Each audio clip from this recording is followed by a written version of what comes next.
Aliens invade Pulp Gamer Media, today on Pulp Gamer Prime.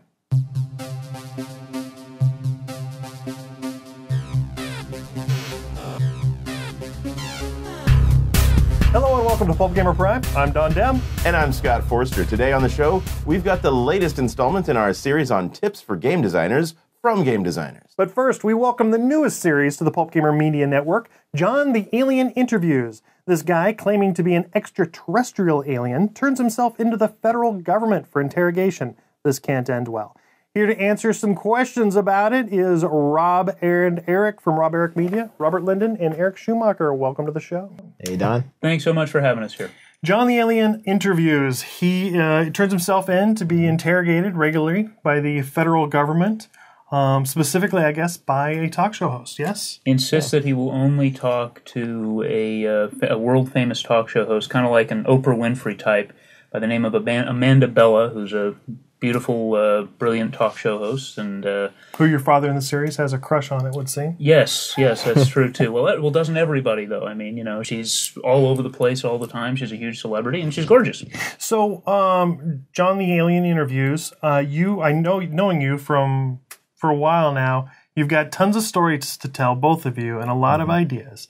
What made you pick Zhon the Alien Interviews to be the first web series that you did? I think you want to build that one? Yeah. Well, it's a long story, but I'm going to shorten it up a little bit. It actually started when Eric and I met a few years ago. We both were doing a superhero film, sci-fi, awesome. High five. On our way to the shoot location, which was Yuma, it's like 6-hour drive. We were talking the whole way for 6 hours, and I never talked that much, ever.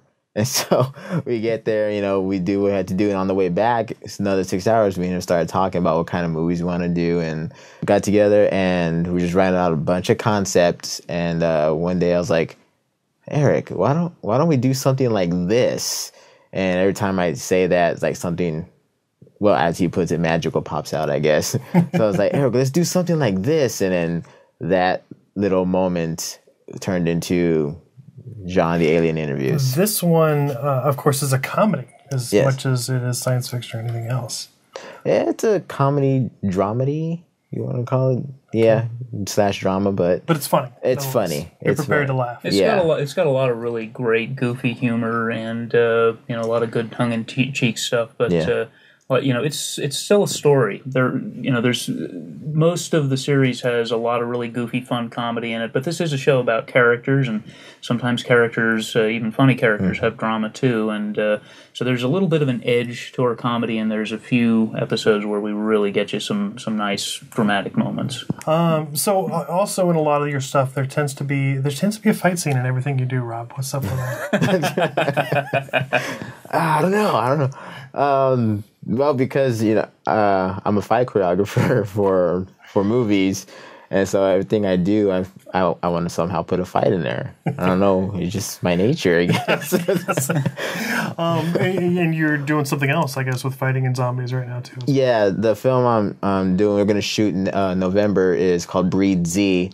It's a film about zombies, but it's not your ordinary zombies. It's actually we call them zombies because they strayed away from humans, and they're a lot stronger than humans, and they feed off of humans, so they're labeled as zombies.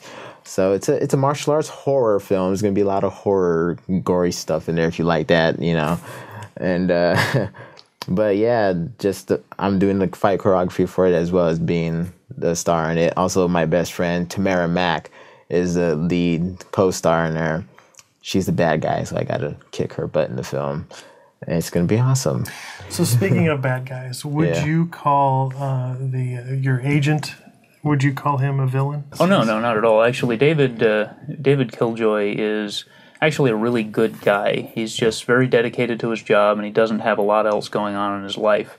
He's kind of an antagonist, though, isn't he? A little bit, but, so you've got this crazy guy who turns himself in and claims to be an alien, and he is, he's there, but he's not terribly cooperative. He's not answering the questions that David's asking him. He's telling these weird stories that don't sound true about, accidentally inventing beatbox or mosh dancing or things like that. And what David wants is what he's chartered to give the government, which is information on technology, information on the greater universe, things that will affect the security of this country. He's used to walking into an interrogation room setting. This is in the basement level 7 of the NSD, and he's interrogating a subject, and he's used to walking into this scary dark room where this person's isolated, looking him in the eye and getting answers. He does it ethically. He doesn't do anything that he feels is wrong, but he gets his answers, and he's very good at it. And he cannot get one over on this guy. And moreover, at the beginning of the series, we established that Zhon can just disappear whenever he feels like it. Yeah. So, speaking of progressing, season 2 is, we're at least in the production phase of that, is wrapping up, and then season 3 is something else that's been shot, but now it needs to go into editing. Is there going to be a season 4 or? There is no season 4 in the works at this point. We shot the entire series over a period of a year. It's been 3.5 years in total, and from pre-production, scripting and pre-production down to post-production. And we shot a complete story. And now the work begins, right? Well, exactly. And we shot, as if that wasn't work. I mean, it was actually, frankly, death-defying in some cases. But we shot a complete story arc, so we're telling a complete story here. That being said, we do have a story arc for a series 2. Okay, let's go to music for a second. Are you a Michael Jackson fan? Big time. You've got a whole episode. I know, there's an entire episode that's pretty much a tribute to Michael Jackson. It just made me think, he must mean something to you. Oh yeah, if it wasn't for him, I wouldn't be the performer I am today. I blame my mom, actually, because she was a big fan of Michael, and listening to his music, I started dancing at a young age, and then I started watching his videos and started mimicking everything he did. And of course, when he passed away, that hurt my heart a lot. So I was saying, we gotta do something for him. We gotta dedicate something to him. And so told the writers of the show, I want to dedicate an episode to Michael Jackson. So when I read the script, I was like, okay, so now we gotta get dancers to do the whole episode, but we couldn't get the dancers. I talked to a lot of dance groups and whatnot, but they couldn't do it. So it came down to a young lady named Amanda Vanderkellen, who came in, and originally the scene with me and her was supposed to be my boys versus her girls, in a dance off, but it turned out we changed it around and turned into me versus her trying to get her affection, and that's how we do it on Rhythm, just to let you know. And so Rhythm is my planet. Is supposedly Zhon's home planet, where at this stage in the series, we don't know whether he's telling the truth about anything yet. We don't know what he really is, and we never really find out until towards the end of the series. Yeah. Well, also on the music note, there's a lot of independent artists and quite a soundtrack, put together. You seem to put a lot of love into bringing some more people aboard on the project. Yeah, we part of the reason that we made this whole crazy, insane series, and I should add that this was not Rob and I and a camera. We had a fantastic crew, a fantastic cast. A lot of people put their hearts and souls into this, and a lot of the reason we made the show was to help promote independent artists who just don't have the kind of promotional support that folks who are fortunate enough to make it into a big studio production do. So one of the things that we did, and are still in the process of doing at this point, is we've been very carefully reaching out to independent musicians across the United States and looking for folks who we think have music that's a good fit for the show and that's certainly of quality, and people are really serious about their careers. And we've invited a number of just absolutely amazing independent musicians who, if you wouldn't know about, but I mean, these people are world class. They're just excellent, and every week we have a new artist, and I'm humming that tune for the next week. So embedded into each episode is at least one piece of original music from a guest artist, and then of course we have Peter Goritz, who is our lead composer and music manager, and he is he wrote our theme song, writes and composes all the scoring and the incidental music for the show and the character themes, and then he has the unenviable task of me telling him, okay, Peter, I've got an artist who does Tibetan throat singing, and I need you to fit him into an episode somehow.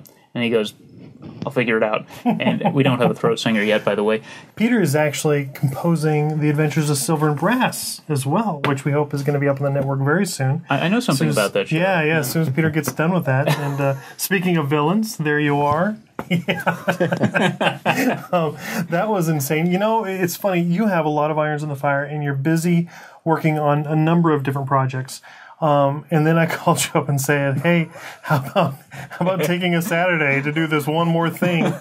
What compelled you to say, yeah, I'll be the villain? Well, first off, working with you guys, that's always a blast and a pleasure. We directed the Grok Bloodface thing for you guys, and that was just a beautiful experience.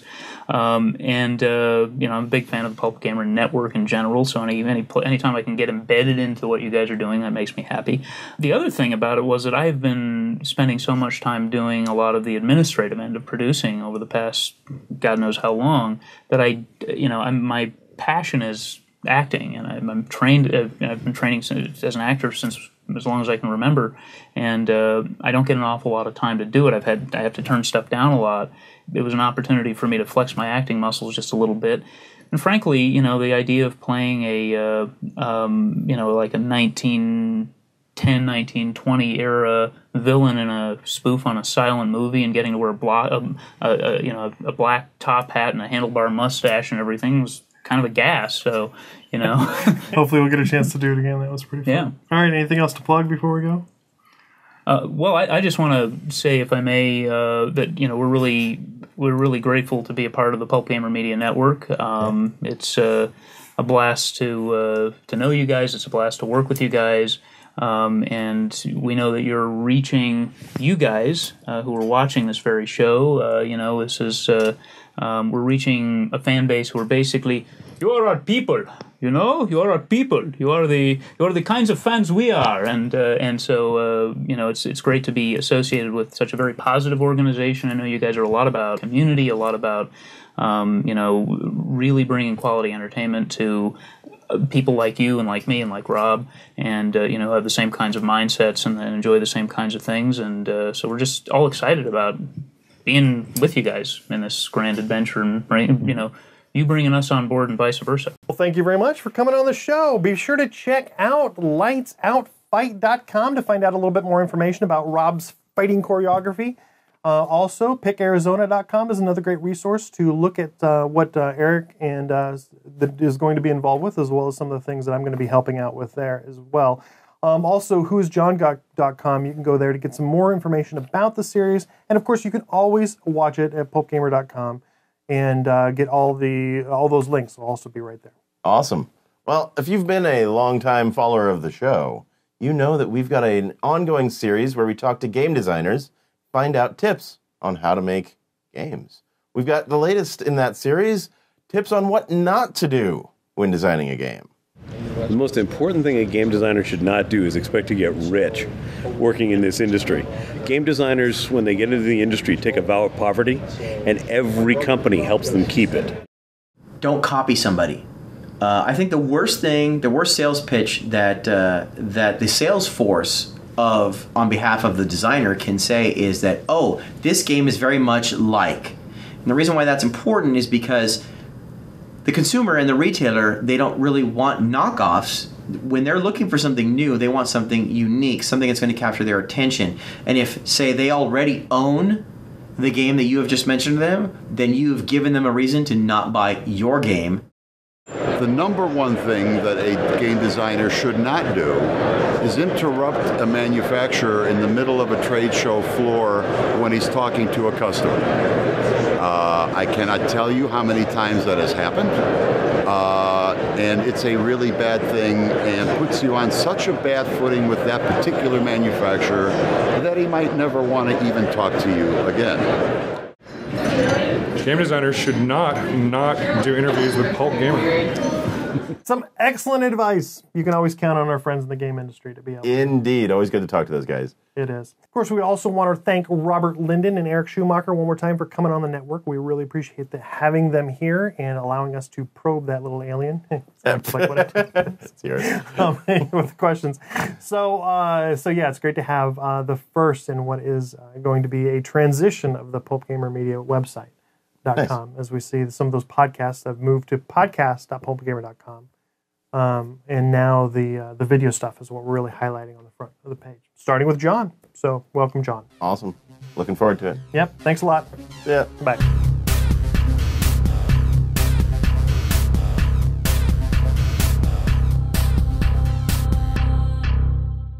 PulpGamer.com